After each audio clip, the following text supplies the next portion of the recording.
Happy, happy, joy, joy, happy, happy, joy, joy, happy, happy, joy, joy, happy, happy, joy, joy, happy, happy, joy. Abraham, I have been wanting to ask you this for years. I am so grateful for this opportunity. And I'm shaking. I can feel I'm about to shed something huge. I'm a teacher. And therefore, the work that I offer to others, which of course is always about how I work with myself, I want it to be the best I can offer them. And I blend personal growth work with metaphysical and spiritual work, coming from the thought that we are spiritual, but very much also identified at times with our human experience. Well, everything that you see here that is in this is the basis of the book that we are writing right now. Everything that is here is spiritual. You cannot separate material from spirit. Yes. Because everything that you see is an extension of that spirit.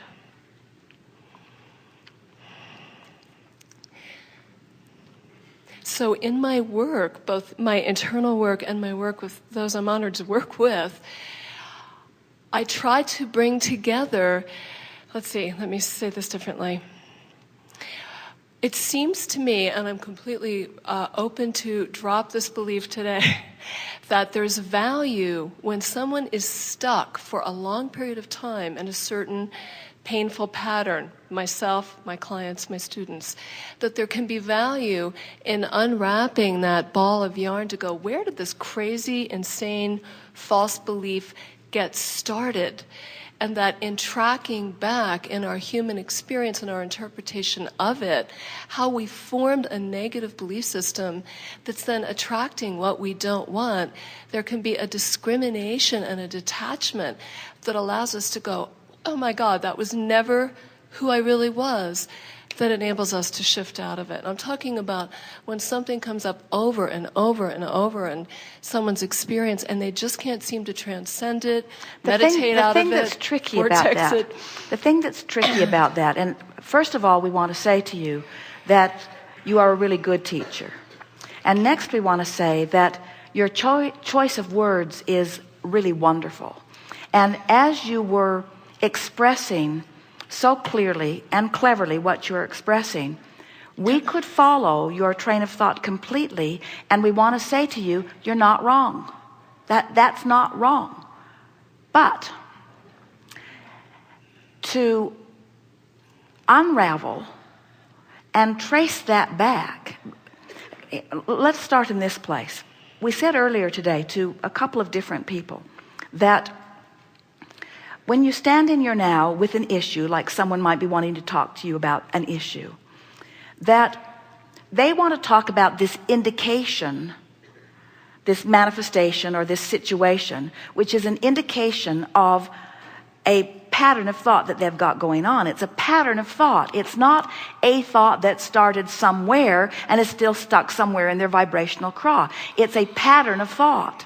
So that thought led to another thought, which led to another thought, and to intricately unwind all of that would take someone maybe of your caliber who could really stay with them long enough. But what we've noticed every single time somebody tries it is that they get stuck, even stucker, because as they're traipsing back through all of that, they don't mean to, but still they are doing it. They are activating all of those resistant vibrations and then just keeping law of attraction, bringing it to them so they cannot shake loose of.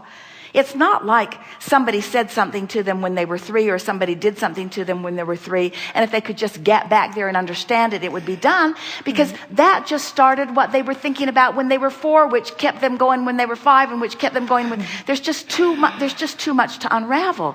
And it is just ever so much simpler to help them to understand that they're just not being who they are. Now, there are a lot of people, we know that a lot of the people on this planet today, you could not bring to a gathering like this where they could comfortably hear from a spiritual entity about this vortex of creation. There are some bridges that need to be made.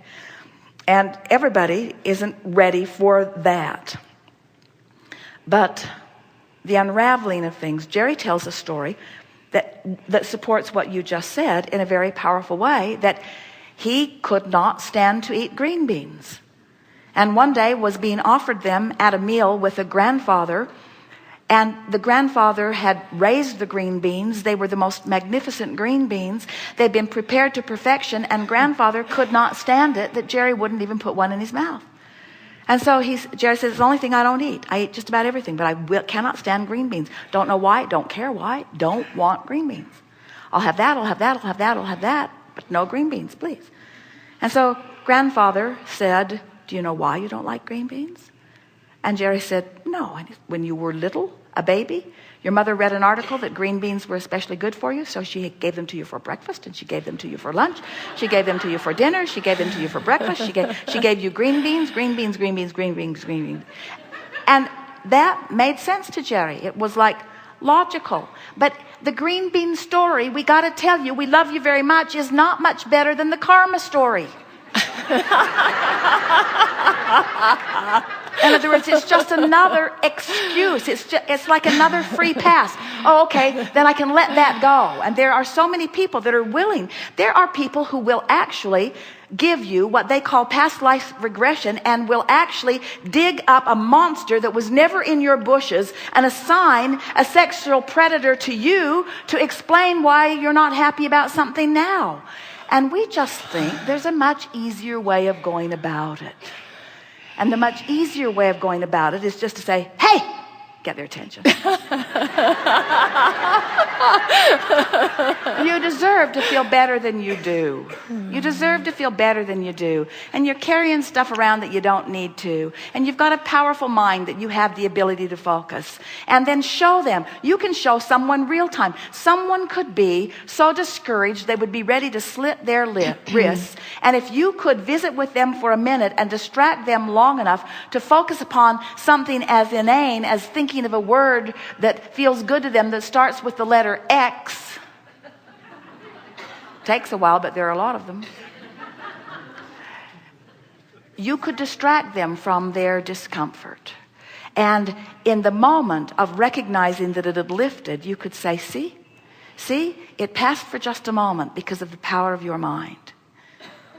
Seriously, it is the long, hard path to try to unravel. And it is the short, immediate path to just align with who you are. Because, you see, and here's a sort of winning, convincing conversation to really bring this home for you.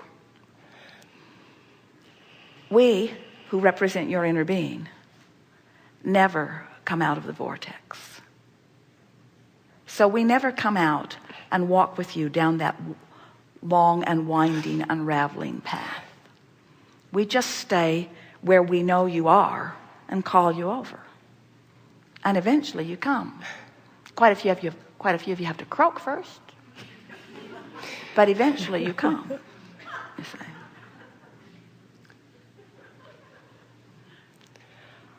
Next, we want to say to you that there is no one right path.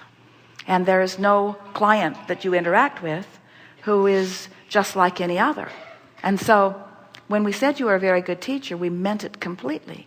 And sometimes you have to feel your way about what's the best way to help them find their way. We were talking with a woman one day who was really resistant to everything that we were saying. And it was clear to us and to her and to Jerry and to Esther that the conversation, it was a telephone consultation many years ago, she just wasn't having any of it. She really wanted a fortune telling, and that's not what we offer. We wanted to give her the key to her vortex, even though it was before vortex terminology. So we could see that she was having none of what we were saying, and so we decided to distract her from her issues, knowing that the whole time she had been prodding at her problems with us, that the solution had been highlighted too. So she had never been in a better opportunity to go into the vortex, because she had highlighted. You can't highlight the problem without highlighting what's in the vortex too. Is that helpful to know? So here it was all activated and vivid, and here we were right there calling her in. So we said, let's talk about blue glass. Why in the world would I want to do that? Well, because blue glass is beautiful. Well, she protested, but we persevered, and we spoke about blue glass. Talked about textures and colors and applications and so on. Then we said, let's talk about butterflies. Same thing. She didn't want to, but we did. We talked about butterflies, sizes, shapes, colors, where they are, how they migrate. Then we said, let's talk about feathers. That was just ridiculous to her, but we didn't care. Talked about feathers, what you can use them for, where they come from, different birds that they come from, different applications of them, what they are about. And then the consultation was over. Esther hung up the telephone, said to Jerry, she will be asking for her money back. And Jerry and Esther were in San Diego at the time, and they went to La Jolla for lunch. And they parked the car, and as they got out of the car, Esther bolted into a shop. And Jerry couldn't believe it, because George's was that way, and Esther seemed to have lost her mind. And he came back. What are you doing? Well, just come with me for a minute. Why? What do you want to see? I don't know. Just come with me. So he followed her in. She did not know what the impulse was about. Deep in the back of this shop was a wall of blue glass. Not a shop they had been in before, not blue glass that they wanted, but the most magnificent display of blue glass ever imaginable or ever seen anywhere. Esther didn't associate it with the conversation on the telephone. Then they had lunch at George's, and then they went down to the cove, the most beautiful place where the land meets the sea. It is a place they go often. And as they were walking across this beautiful lawn, a flurry of butterflies surrounded them that was so intense that they had to stop talking so that they didn't eat them. And still, Esther is not making the connection, and Jerry hadn't heard the consultation, so he was not aware of what the butterflies were about. And then, as the butterflies cleared, a little Asian boy from across the way, about 3 or 4 years old, came running to Esther. It was clear he was coming directly to Esther. Esther thought, do I know you? And he had something, a feather, handed it to Esther. And in the moment that she took this gift of a feather from this little boy, who just felt compelled beyond imagination to give her this feather, can you imagine how the universe has inspired this little compliant being? Tuned in, tapped in, turned on. Pick up that feather and take it to that lady. Pick up that feather and take it to that lady.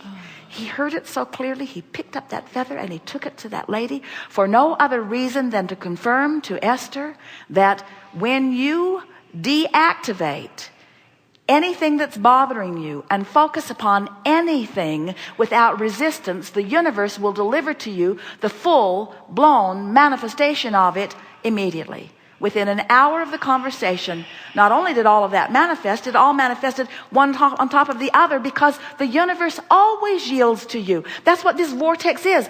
All the things you want, swirling with the perfect avenues to deliver them to you through the path of least resistance. But you can't have resistance, or there is not a path of least resistance. There's a path of great resistance. Don't you love knowing that?